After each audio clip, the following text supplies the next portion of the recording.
दोस्तों, Indian railway finance corporation limited यानी IRFC की बात करें तो स्टॉक ने आज जबरदस्त तेजी बताते हुए 52 के स्तर को छू लिया। स्टॉक लगातार दौड़ रहा है, आप देख ही सकते हो, लेकिन ऊपर के लेवल से प्रॉफिट बुकिंग भी शुरू हो चुकी है। जम के प्रॉफिट बुकिंग हो रही है, तो क्या यहाँ से प्रॉफिट बुक करके हमें भी निकल जाना चाहिए या फिर अभी हमें और इसमें इंतजार करना चाहिए?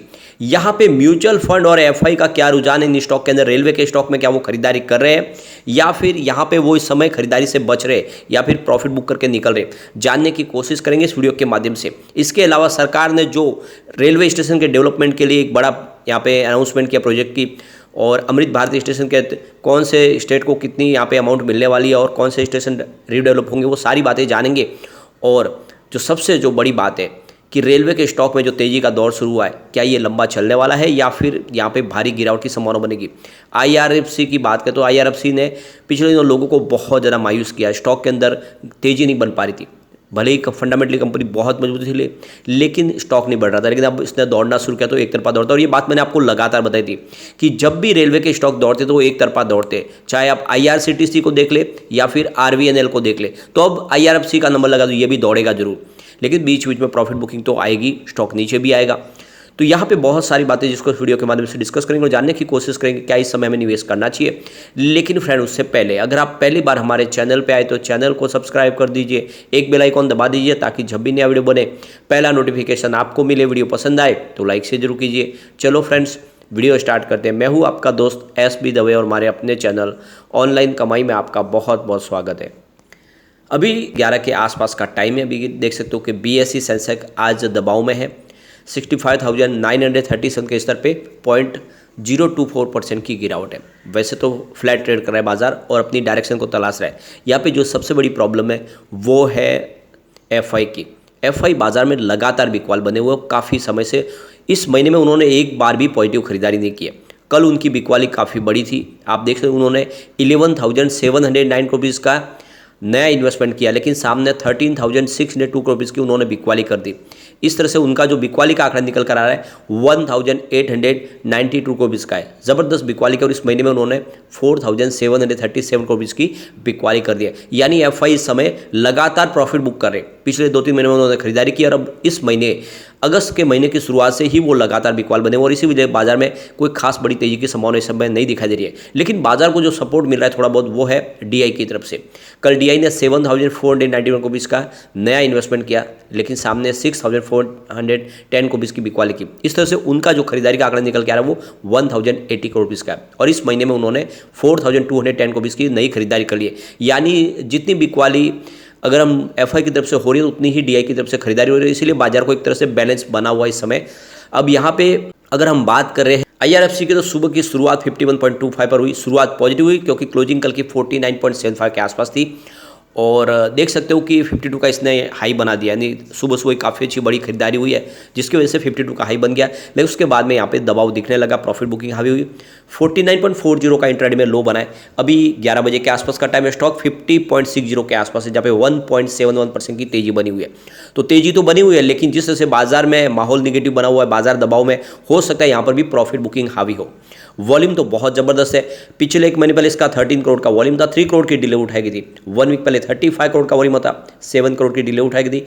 कल भी 34 करोड़ का ज़बरदस्त वॉल्यूम था, 7 करोड़ की ही डिले उठाई गई थी, और आज सुबह 10 बजे के आसपास ही 18 करोड़ का वॉल्यूम हो चुका है। यानी वॉल्यूम कल से ज़्यादा होने की पूरी संभावना इस समय बनी हुई है।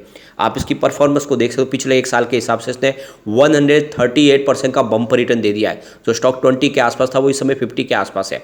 बहुत ज़बरदस्त रिटर्न मालामाल कर चुका है लोगों को। सिर्फ 6 मंथ की बात करें, स्टॉक ने 67% का बम्पर रिटर्न दिया है। 30 के आसपास जो स्टॉक था इस समय 50 के आसपास है। यहाँ पे अगर हम बात करें 1 मंथ की, तो स्टॉक ने 54% का बम्पर रिटर्न दिया है।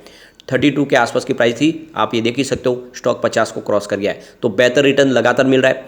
सिर्फ 5 डेज की बात करें, स्टॉक ने 27% का जबरदस्त रिटर्न दिया है। 40 रुपीज़ का स्टॉक 50 रुपीज़ के आसपास है। लगातार पॉजिटिव रिटर्न बहुत बेहतर है और काफ़ी अच्छा रिटर्न देते जा रहा है स्टॉक। अब यहाँ पे देख सकते हो कि आईआरएफसी हो, आईआरसीटीसी, आरवीएनएल, इरकॉन, जितने रेलवे के शेयर हैं उनमें तेजी तो बहुत ज़बरदस्त बनी हुई है। लेकिन फिलहाल म्यूचुअल फंड और एफआई की इतनी बड़ी खरीदारी नहीं हो रही है। पिछले 2 क्वार्टर से वो इन शेयरों में नया निवेश बहुत कम कर रहे हैं। तो यहाँ पे एसी इक्विटी की तरफ से जो यहाँ पे डाटा पेश किया गया है, उनके हिसाब से यहाँ पे इंस्टीट्यूशनल इन्वेस्टर, म्यूचुअल फंड और फॉरेन पोर्टफोलियो इन्वेस्टर इस समय इन रेलवे के शेयरों में इतनी ज़्यादा तेज़ी से खरीदारी नहीं कर रहे, बल्कि वो वेट कर रहे हैं और ज़्यादा एग्रेसिव खरीदारी करने से बच रहे हैं। देख सकते हो कि रेलवे का जो सबसे ज़्यादा दौड़ने वाला स्टॉक है वो है रेल विकास निगम लिमिटेड, जो 83% दौड़ा है इस कैलेंडर ईयर। लेकिन म्यूचुअल फंड की होल्डिंग की बात करें तो बहुत मामूली सी बढ़ी है, जहाँ पे 0.04% की होल्डिंग थी दिसंबर में, जो देख सकते हो कि मार्च में बढ़ के 0.09% के आसपास है ये। तो ये आप देख ही सकते हो कि म्यूचुअल फंड ने बहुत कम होल्डिंग बढ़ाई है। जनरल पब्लिक की बात करें तो उनकी होल्डिंग आपको बढ़ती हुई दिखाई देगी। जनरल पब्लिक की 21.80% की होल्डिंग थी, वो बढ़ के 27.16% के आसपास, यानी जनरल पब्लिक यहाँ पे बहुत ज़बरदस्त होल्डिंग बढ़ा रहे हैं। रेलटेल कॉर्पोरेशन की बात करो, यह इस कैलेंडर ईयर करीब 37% दौड़ चुका है, लेकिन म्यूचुअल फंड ने यहाँ पे अपनी होल्डिंग को ज़बरदस्त ट्रिम किया है। आप देखो करीब 149 बेसिस पॉइंट की गिरावट हुई है। 2.61% की जो होल्डिंग थी वो गिर के 1.12% के आसपास आ गई है, यानी उन्होंने इस स्टॉक से अपनी निवेश को निकाला है। एफपीआई की होल्डिंग लगभग अनचेंज है यहाँ पे। इसके अलावा आईआरएफसी की बात करें तो म्यूचुअल फंड ने भी अपनी होल्डिंग को 99 बेसिस पॉइंट कम किया, यानी देख सकते हो कि 1.76% की होल्डिंग थी जो घट के 0.77% हुई है। तो यहाँ पे उसमें आप देख सकते हो कि आईआरएफसी की होल्डिंग भी म्यूचुअल फंड की तरफ से ट्रिम की गई है। लेकिन दूसरी तरफ देखें तो एफपीआई की तरफ से यानी एफआईआई ने यहाँ पे अपनी होल्डिंग को बढ़ाया है, और ये देख सकते हो कि 13 बेसिस पॉइंट की यहाँ पे वृद्धि हुई है। जो देख सकते हो कि इनको होल्डिंग 1.01% के आसपास थी, वो बढ़ के 1.14% के आसपास आई है। तो ये तो आप देख सकते हो कि म्यूचुअल फंड अपनी होल्डिंग ट्रिम की है, एफआईआई ने होल्डिंग अपनी बढ़ा दी है आईआरएफसी के अंदर। इरकॉन इंटरनेशनल की बात करें, यहाँ पर भी म्यूचुअल फंड ने अपनी होल्डिंग को कम किया है। देख सकते हो कि जो होल्डिंग है वो यहाँ पे आपको कम होती हुई दिखाई देगी 0.35% की। लेकिन एफआई ने यहाँ पे जम के खरीदारी की है। आप देख ही सकते हो कि उनकी होल्डिंग जो 2.71% के आसपास थी वो 5.17% हुई है। एक तरह से देखें तो 246 बेसिस पॉइंट की यहाँ पे वृद्धि हुई है। आरआईटीएस की बात तो इसके अंदर म्यूचुअल फंड और एफआई ने काफ़ी अच्छी होल्डिंग बढ़ाई है। तो कुल मिला के देख सकते हो कि अभी फिलहाल जो बड़े फंड हाउस है वो वेट कर रहे हैं कि ये स्टॉक स्टेबल हो, उसके बाद में नई खरीदारी शुरू करें। अब यहाँ पे देख सकते हो कि जिस तरह से सरकार ने अमृत भारत स्टेशन के तहत यहाँ पे एक बहुत बड़ी अनाउंसमेंट की है। इंडिया के रेलवे स्टेशन करीब 500 रेलवे स्टेशन है जो रीडेवलप किए जाएंगे। तो इसके लिए गुजरात के लिए 8,332 रुपीज़ की रकम सैंक्शन की है, जिससे गुजरात के रेलवे स्टेशन है उनको रीडेवलप किया जाएगा। तो गुजरात के लगभग 21 रेलवे स्टेशन को इस स्कीम के तहत लिया गया है, जिनको आने वाले समय में इस पर खर्च किया जाएगा। इसके अलावा अमृत भारत स्टेशन स्कीम के तहत हरियाणा के 15 स्टेशन को भी यहाँ पे इस स्कीम के तहत लिया गया, और उसके लिए आप देखें तो सरकार की तरफ से अनाउंसमेंट किया गया। तो कुल मिला के बहुत तेज़ी से इसमें काम बढ़ने वाला, और ऐसे में आने वाले समय आईआरएफसी का रोल बढ़ता हुआ दिखाई देगा, और इसकी प्राइस डेफिनेटली बढ़ेगी। भले ही समय प्रॉफिट बुकिंग से स्टॉक आपको थोड़ा बाद में दिखाई देगा। चलते कुछ डील की तरफ, जिसकी वजह से आज अभी समय तो प्रॉफिट बुकिंग आपको दिखाई देगी। सुबह सुबह बाजार खुलते ही 9:15 पर 51.35 की प्राइस से 24,99,000 शेयरों की ज़बरदस्त खरीदारी हुई। फिर उसी समय 9:15 पर 51.20 की प्राइस से 20 लाख शेयरों की एक ज़बरदस्त खरीदारी और हुई। उसके बाद 9:15 पर उसी समय 51.60 की प्राइस से 8,69,000 शेयरों की एक खरीदारी और हुई।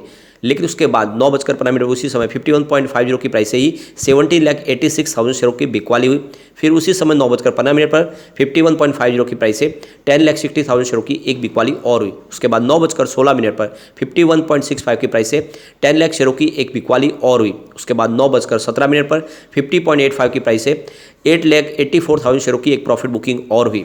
उसके बाद 9:20 पर 50.45 की प्राइस से 9,99,000 शेयरों की एक प्रॉफिट बुकिंग और हुई। उसके बाद 9:26 पर 49.80 की प्राइस से 16 लाख शेयरों की एक बिकवाली और हुई। उसके बाद 9:48 पर 50.50 की प्राइस से 8,98,000 शेयरों की एक बिकवाली और हुई। तो लगातार बिकवाली शुरू हुई, लेकिन उसके बाद 10:15 पर 50.85 की प्राइस से 20 लाख शेयरों की फिर से खरीदारी हुई बड़ी, और 10:18 पर 51.10 की प्राइस से 12 लाख शेयरों की फिर से एक बड़ी खरीदारी हुई। तो आप देख सकते हो कि लगातार बीच में बहुत ज़बरदस्त प्रॉफिट बुकिंग हुई, लेकिन फिर उसके बाद कुछ खरीदारी और शुरू हुई, जो ये इशारा करिए कि इसमें जैसे खरीदारी का अगर आंकड़ा बढ़ता है तो फिर तेज़ी के साथ आगे स्टॉक बढ़ सकता है, और अगर प्रॉफिट बुकिंग हावी हो तो फिर स्टॉक नीचे भी आ सकता है। इसलिए हमें वेट एंड वॉच करना होगा स्टॉक के अंदर।